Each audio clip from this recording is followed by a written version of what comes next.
In the blistering summer of 1518, the city of Strasbourg was seized by a bizarre and terrifying phenomenon. The sun scorched the cobblestone streets and the air was suffocating with the heat of midsummer.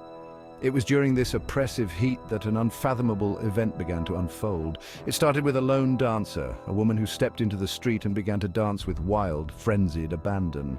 Her movements were erratic, her expression a twisted mix of ecstasy and agony. Soon, others joined her, as if compelled by an unseen, malevolent force.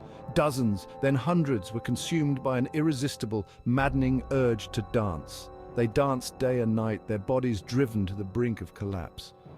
The relentless movement took a devastating toll on their physical and mental well-being. As the days turned into nights, the dancers showed no signs of stopping. Their feet were blistered, their muscles screamed in agony, and yet they continued as if possessed by a demonic force. This was no joyous celebration, it was a plague of dance, a horrifying spectacle that left its victims drained, delirious, and often dead. The townspeople watched in terror, unable to comprehend the madness that had overtaken their city. The dancers' faces were masks of torment, their bodies moving in a macabre ballet of suffering. This wasn't a case of shared revelry. There was no music, no festivity, only the relentless, haunting rhythm of feet pounding the ground. The dancers were isolated in their torment, each one trapped in their own private hell. The dancers appeared to be in a trance-like state, their faces contorted in pain and anguish. Their eyes were vacant, staring into a void that only they could see. It was as if they were under a sinister spell, their bodies moving against their will. They danced until their bodies gave out, collapsing in exhaustion or succumbing to heart attacks, strokes, or sheer fatigue. The streets of Strasbourg became a grim stage for this tragic performance, with bodies littering the ground, too weak to continue, yet unable to stop. The dancing plague of 1518, as it came to be known, remains one of history's most baffling medical mysteries. Scholars and historians have debated its causes for centuries. Was it a mass hysteria, a form of collective psychosis, or perhaps a reaction to the extreme stress and hardships of the time? The true cause remains elusive, adding to the enigma of this dark chapter in human history. The origins of this eerie plague can be traced back to a woman named Frau Troffea. In the sweltering heat of mid-July 1518, Frau Troffea stepped out of her house and began to dance. There was no music, no apparent reason for her sudden feverish compulsion. She danced alone, her movements growing increasingly wild and frantic. People stopped to watch, initially amused by the bizarre spectacle. But as the hours turned into agonizing days and Frau Troffea showed no signs of stopping, amusement turned to concern, then to sheer terror. Her feet were bleeding, her body racked with unbearable exhaustion, yet still she danced. Something was dreadfully, terribly wrong. Within days, Frau Troffea's solitary dance had erupted into a full-blown public catastrophe. What began as one woman's inexplicable compulsion to dance spiraled into a nightmarish frenzy, gripping the entire city with fear and dread. One by one, the citizens of Strasbourg succumbed to the same overpowering urge to dance.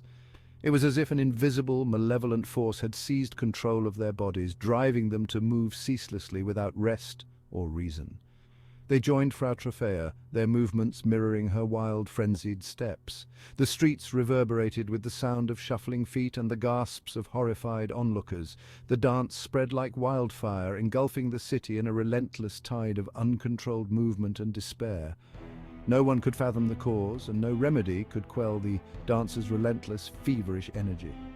Soon the streets of Strasbourg were overrun with dancers. The city, once known for its vibrant markets and bustling squares, now resembled a scene from a fevered nightmare. People from all walks of life, men and women, young and old, rich and poor, were ensnared by the dancing plague. It spared no one, transcending social and economic boundaries with a terrifying impartiality. The city, once a bustling centre of trade, was transformed into a chaotic tableau of suffering and confusion. Families were torn apart as loved ones succumbed to the dance, unable to stop until they collapsed from sheer exhaustion or worse. The once orderly streets were now filled with the sounds of anguish and the sight of bodies moving in a macabre ballet. The authorities were powerless, and the city's healers and scholars could only watch in horror as the epidemic continued to spread, leaving a trail of despair and devastation in its wake. As the days turned into weeks, the relentless dancing showed no signs of abating. The situation in Strasbourg grew increasingly dire, with each passing day plunging the city deeper into chaos and confusion. The relentless dancing exacted a brutal toll on the victims, their bodies and minds teetering on the edge of collapse. Many collapsed from sheer exhaustion, their bodies pushed beyond human limits. The once vibrant streets of Strasbourg were now littered with the fallen, unable to continue their torment. Others succumbed to heart attacks, strokes, or seizures, their bodies unable to withstand the unending torment. Medical emergencies became a harrowing norm, with onlookers frantically trying to save those in distress. The death toll surged, amplifying the pervasive sense of terror and helplessness. Families were torn apart by grief, and the community was paralyzed by fear. The city's graveyards overflowed, the stench of death suffocating the air. Once peaceful resting places were now grotesquely overcrowded, unable to accommodate the relentless wave of victims. The plague had morphed into a living nightmare, a macabre dance of death with no end in sight. The ceaseless cycle of death and despair plunged the residents into a state of perpetual horror.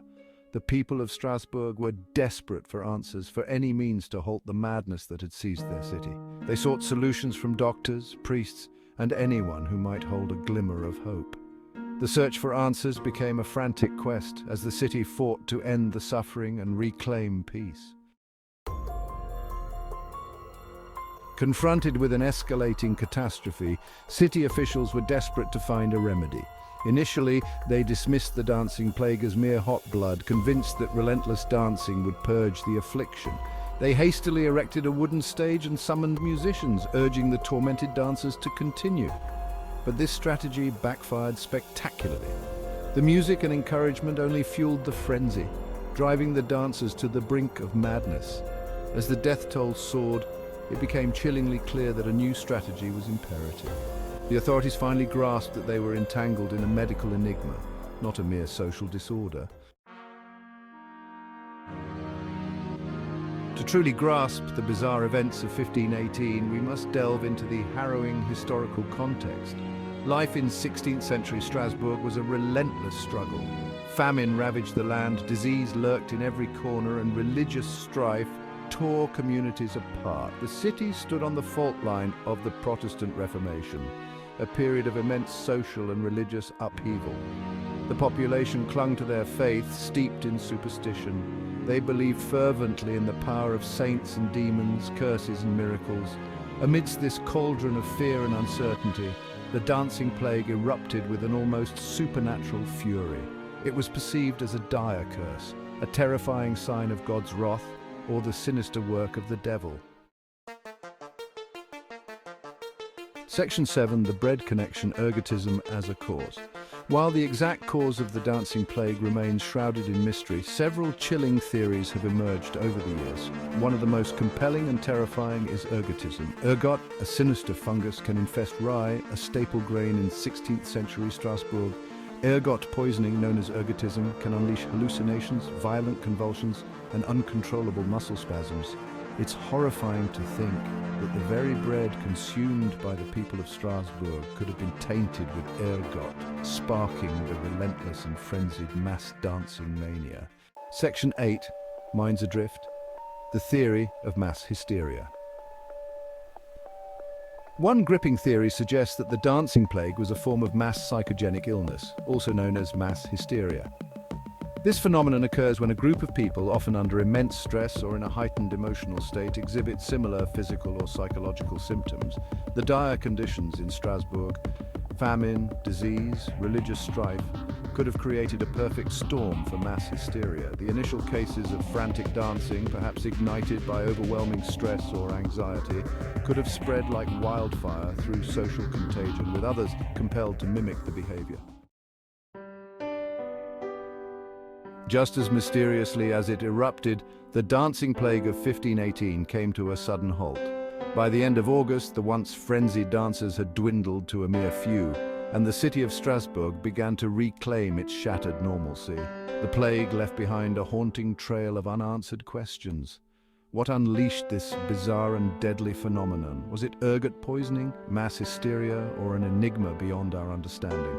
Despite centuries of relentless speculation, the dancing plague of 1518 endures as one of history's most perplexing medical mysteries. It stands as a chilling testament to the power of the mind and the delicate fragility of human existence. Section 10, Echoes of 1518, a lasting fascination. The dancing plague of 1518 might seem like a bizarre footnote in history, but its echoes thunder through the ages. It stands as a haunting reminder of the intricate dance between mind and body, the overwhelming power of social influence, and the profound mysteries of the human condition. This enigmatic event continues to captivate historians, scientists, and artists, drawing them into its dark allure.